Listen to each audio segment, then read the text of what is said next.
Venga ya. Hemos entrado a una casa abandonada.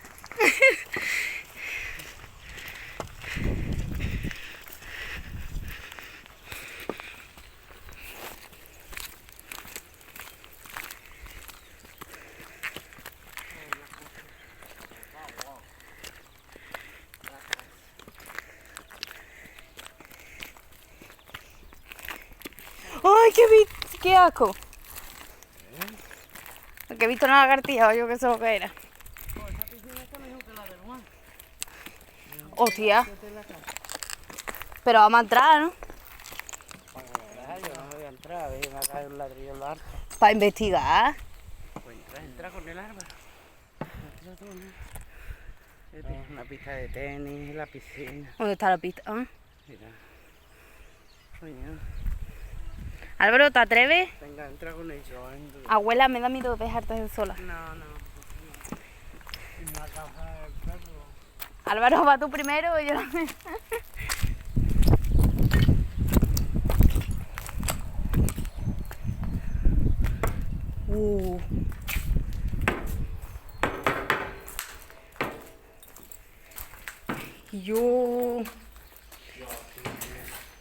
Y yo.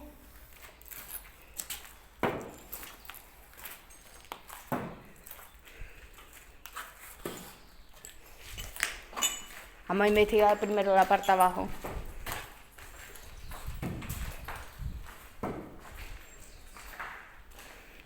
Huele un poco peste. Aquí está el porrero. ¿Qué peste? Eso es una tontería seguro. ¿A qué huele peste? Aquí han cagado algo. Macari.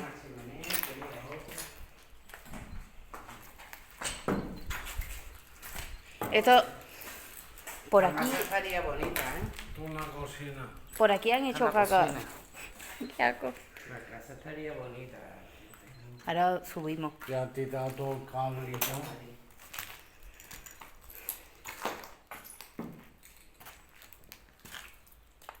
Abajo va a bajar. No hay cochera ya. Abajo va a bajar. Casi eso. No sé, pero no me voy a quedar con profundo, ¿dónde? No voy a esperar. Casi o esa me cago en. Abuela, me cagaron. Ay, que no hay nadie. Y yo